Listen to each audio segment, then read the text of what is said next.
let us begin defining the composition of paths. Fix any topological space. Take two paths. The first path ends at omega 1. Omega is the path omega 1. The starting point of the second path, tau, is same thing as omega 1. So tau 0 is omega 1. In that case, we will define this omega star tau. Omega followed by tau. This is not the composition of functions. It is not as if x to y, y to z. Both omega and tau are from I to x, right? And what we need is omega 1 must be equal to tau 0. Then we can define omega star tau. This omega star tau is exactly the same way as we have defined in the homotopy, concatenation of two homotopies. That's precisely what we are going to do. Namely, in the first half of the interval, 0 to t less 0 less than equal to t less than equal to half, we will define it as omega, but double the speed, omega of 2t. In the second half, again, we are defining it as tau, double the speed, but the origin has to change. Start at half and end at 1. Therefore, it is tau of 2t minus 1. When you put t equal to half in the first one, it is omega 1. And in the second one, it is tau 0. And those 2 points are the same. Therefore, the left-hand side will be a continuous function. What is its starting point? It will be omega 0. What is its end point? It will be tau 1. Okay, so this is the meaning of composition of two paths. The usefulness of this operation is essentially due to its path homotopy invariance. What is the meaning of that? Let us see. Suppose you have omega 1 homotopic to omega 2. This homotopy is always path homotopy, okay? And tau 1 homotopic to tau 2. Then the compositions, corresponding compositions, will be also homotopic, path homotopic. Remember, omega 1 homotopic to omega 2 always means that the endpoints of omega 1 and omega 2 are the same. Omega 1 star tau 1 can be defined means the starting point of tau 1 is the same thing as end point of omega 1. So the same thing should be true for tau 2 also. Starting point of tau 2 will be automatically equal to end point of omega 2, because end point of omega 2 is same thing as end point of omega 1. So the composition omega 1 star omega tau 1 is defined will imply that omega 2 star tau 2 is also defined. Not only that, this homotopy will imply that the compositions are also homotopic to each other. Okay? How does one get this one? By just putting these two homotopies together, just like the way we have done it in the case of the homotopic classes of maps. Okay? So, H is homotopy from omega 1 to omega 2. G is homotopy from tau 1 to tau 2. In the first half, you define it as H of 2ts. Don't worry about the second coordinate at all. Keep the second coordinate as it is. It is the first coordinate t which defines the functions, which defines the paths. The second coordinate keeps changing the paths each time. So each time you double it 2t and g of 2t minus 1, exactly the same way as we have defined the compositions. Okay, you can easily verify that this capital FTS will be a path homotopy from omega 1 composite omega 2 to, sorry, omega 1 composite tau 1 to omega 2 composite tau 2. Okay. Next lemma tells us about the basic algebraic properties of path compositions, which I have already summed up in the last module. If you have understood this properly, this part is automatic. Whereas it may not be that you have understood it. So let us go through it. It's actually that remark which I have made in the last module is enough to talk about this associativity, identity, and inverses. Let us see how. So let us call the first composition omega star tau star lambda. So I have put the bracket on the second ones, right? Let us call it as gamma 1. Suppose that is defined. Then the other bracket, omega star tau bracketed, then star lambda. That will be also defined, and these two will be path homotopic. The associativity is up to path homotopy. Obviously, gamma 1 and gamma 2 will be completely different, because in defining gamma 1, look at what we have to do.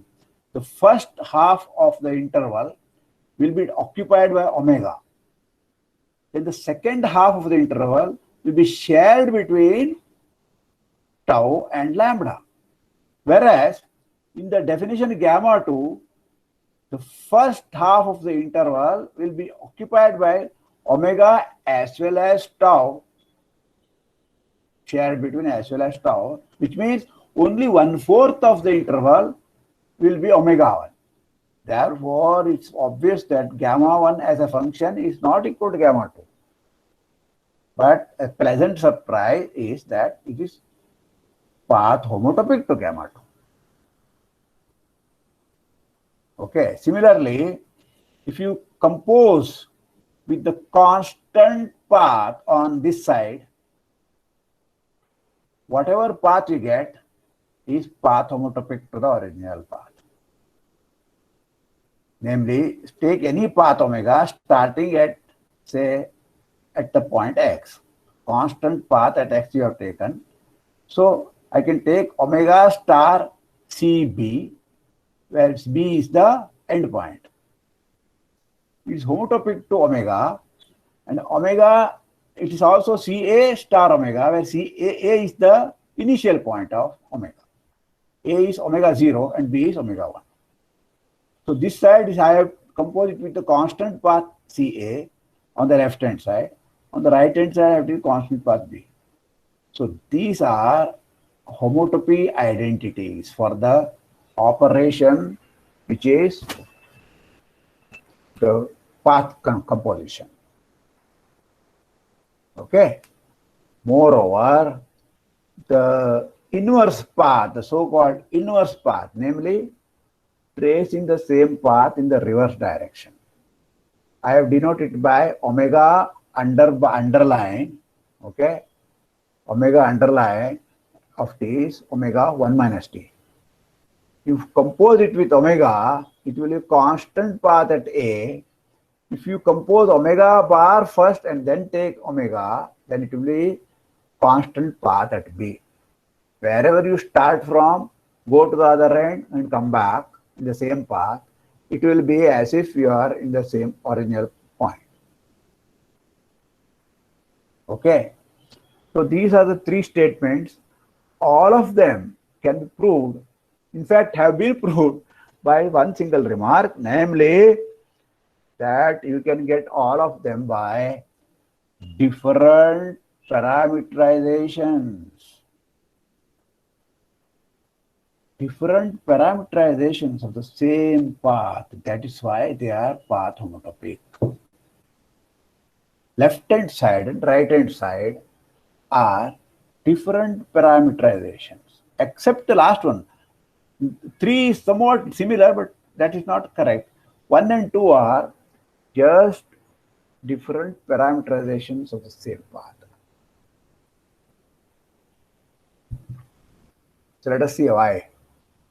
In other words, all these homotopies have nothing to do with actual omega and actual x. It is the property of that they are defined on a closed interval. Everything is happening inside the interval. You should understand that one. So this is a very simple idea, but it has to be understood that way.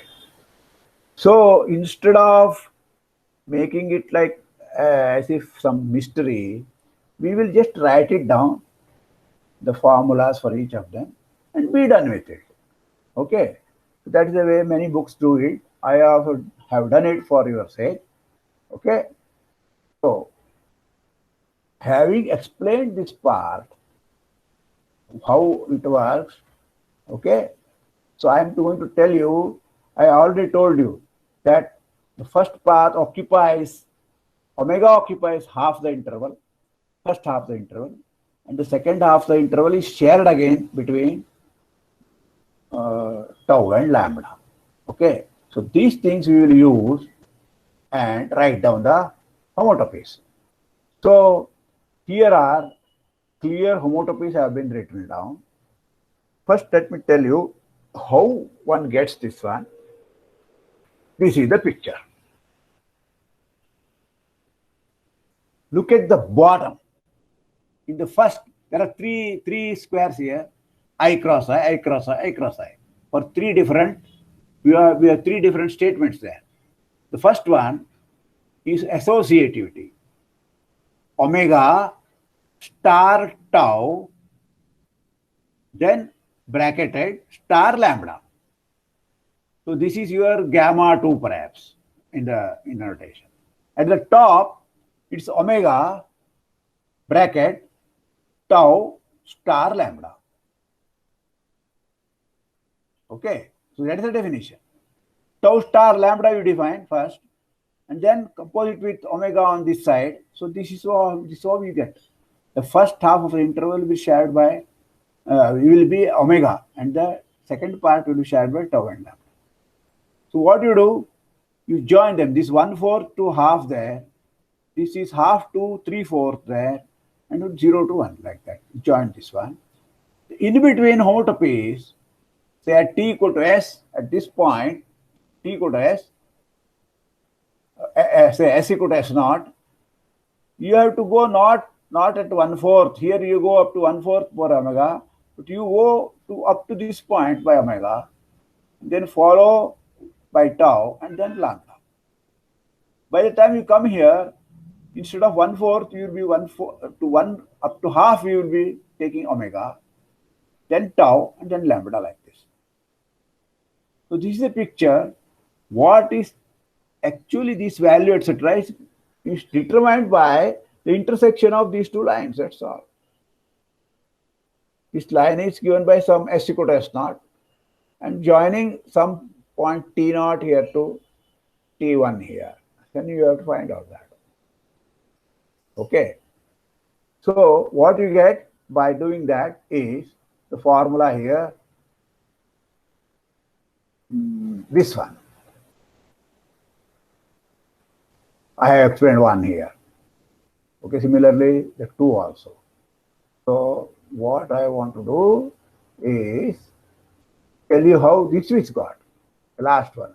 This is omega bar. Okay. So what is it? You have a path. It doesn't matter how it goes, up to half something, and comes back. Right? But you know that any path which have same endpoints, to any two paths which have same endpoints, inside I to I, they are homotopic as path homotopies, as keeping the endpoints same. So here, what happens? If I take omega and come back omega bar, it will have the endpoints, the starting point of omega. If I compose omega bar with omega, it will have end point of omega. Starting point, the end points will be, both of them will have same thing, end points of omega. Therefore, they are homotopic to the constant paths at the respective points. Over. Okay, you don't have to write down any formula, because once you have proved, given one single formula, AT, remember ATS was defined as 1 minus S times alpha T plus S times T, right? Showed identity map is homotopic to any map alpha. So any two maps are homotopic the same way. You can write it as alpha and beta are two maps from I to I. Endpoints are the same, whatever endpoints. So alpha 0 equal to say beta 0 and alpha 1 equal to beta 1, wherever they are in the interval. Then you can just take 1 minus S times alpha T plus S times beta T. That will show you that alpha and beta are path homotopic. So that is the thing that is happening in the last one.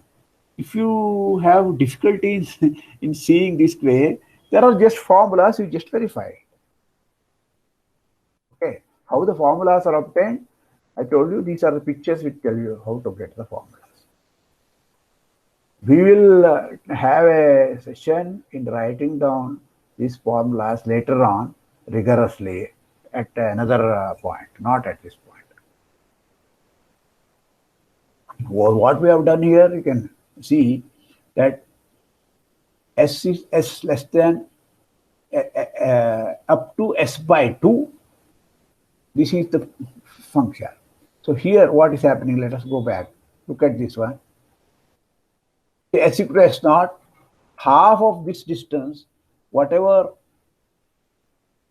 this distance, half of that it will be one thing. After that it will be something else here up till here. Then it is this part. And then you reach. So this is constant path A. This is your omega, only this part. In other words, as the homotopy keeps taking, it will not go all the way at all. The first phase, you go all the way to the other point and come back. Okay. After half the time, you will go only halfway and come back. At the final point, don't go at all. You stay there all the time. That's what a homotopy is doing. Okay.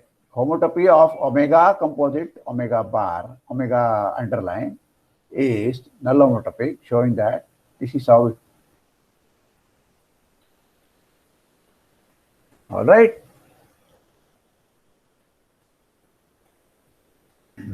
Now let me tell you a few things about why interval 0, 1 and so on. It's interesting to note that during these homotopies, the entire action is taking place in the domain itself. And so the proofs that the composite satisfactor, etc., do not depend upon the actual paths, do not depend upon the space X. Because of property 3 in the above lemma, many authors use the notation omega inverse. Okay. After verifying this one, we can also do that, but the inverse is somewhat confusing. It is not the same path. It's up to homotopy, and that too in the not as a functional inverse, not 1 by omega and so on. Okay. Those things don't make sense. So we shall also use this notation, but you have to be careful with it. Some people use even minus omega. And that is very much valid, because in integration theory, if you integrate on the reverse path, what you get is the negative of the original integration. Okay. So many notations are there. They have their own justification. intuitively, any continuous map from any interval AB should be called a path. Why restrict to 0 to 1? Why interval, the unit interval should be, why all the time? So this is what you should have done. Some people try to do. Our definition of a path as a map from the closed interval causes a minor irritation. Namely, if you restrict a path omega from 0 1 to x to a closed subinterval, it is no longer a path in our definition, right? Restriction should be also, say 0 to, you have traced a path, half the path is also a path in that way. But in our definition, we have to reparameterize it, make it a function look like as if from 0 1 to x. So people object, this is not a good definition. Okay, when people object, okay, you give me a better definition. You should just ask, right? So it is true that if you restrict 0 1, start with omega from 0 1 to x, just take the restricted function 0 to half. Is it a path? That function is not a path in our definition, you see. Notice that composition law had to be defined after reparameterization only, even if we adopt the more general definition. Okay? So if you take AB arbitrary and CD arbitrary, so omega of B is equal to tau of C, then what is the interval for omega star tau you take? Do you take AB or CD or AB union CD? AB union CD may not be an interval. Even if they are, there may be more overlapping than just the endpoints, right? So arbitrary intervals again have to be converted into some standard intervals, and then only you can compose them. So that's the point. I mean, it is not as if 0 1 we have taken and this is too restricted and so on. Strict associativity law always fails. Similarly, the constant path is not a strict unit. Indeed, there are a few different ways to avoid some of these difficulties, but some other difficulties you will acquire. We shall discuss such a thing. I have given you an example in a form of exercise later on. So what I want to say is, no matter what kind of definition you take, there will be some problem. For example, I will right now tell you, instead of 0, 1, etc., you can take the entire real line. But then you want the path should end somewhere. Otherwise, non-compact thing will not be called a path. You should have a starting point and an ending point. Therefore, what we have to take the entire real line, but take only those functions which are constant after some point, after say 1 and before 0.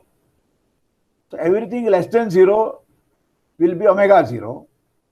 Everything bigger than 1, omega 1. Omega 1 is equal to omega of every t bigger than 1. So you put that condition. Okay. You understand? Instead of 0, 1, you put any 2 points, A, B, and there it is, function is just continuous everywhere. But for all t less than A, it is omega A. For all t bigger than B, it is omega B. If you take this definition, then restrictions, etc., have no problems. So such things can be slightly modified. But whatever you do, there will be some other problem. This is what I want to tell you. Okay. Therefore, the definition with 0, 1 is found the best amongst all other definitions. Okay. So how to deal with this when you cut, take a path. Okay. Now cut it into two parts. Then I would like to think of this as composition of the original path as a composition of these two paths. This is called subdivision. The subdivision should be allowed, and it's easy to adopt it in our definition. And we have a beautiful theorem there which will take care of all objections of this type. So let us come to that one. This is precisely called as invariance under subdivision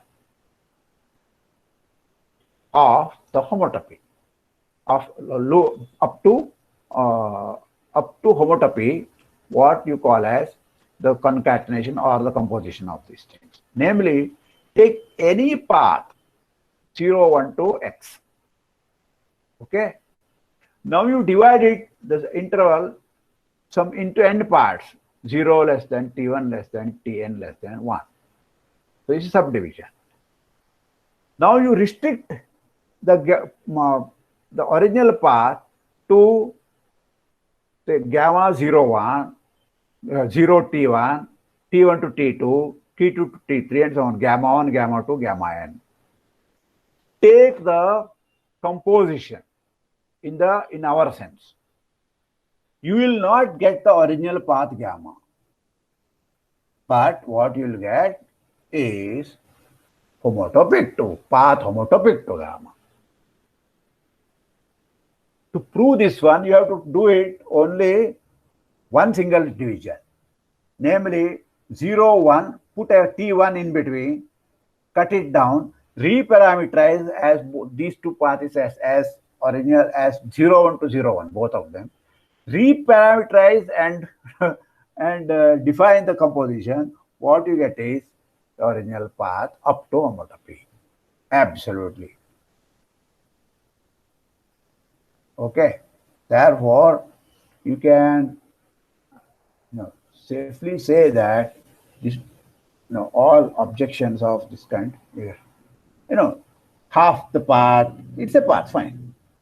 Only thing is, you think of this as again taking place between 0 and 1. That's all. So here is a proof there. I prove it for n equal to 1, namely only t1. Then by repetition, it will follow. Okay, by induction, it will follow for all n. It's enough to prove this for n equal to 1. So with t1, I will call it as a. 0 less than a less than 1. By repeated application, we will get the general case, right? So let us prove this for this one. Consider the following parameterization of the unit interval from alpha 0, 1 to 0, 1 given by alpha t is equal to twice at. 0 less than t less than equal to half. 2t minus 1 plus 2t twice 2 minus 2t times a half less than 2t less than 2. Okay, so what I have done? The first half of the interval, when t equal to half, this will go where? It will go to a.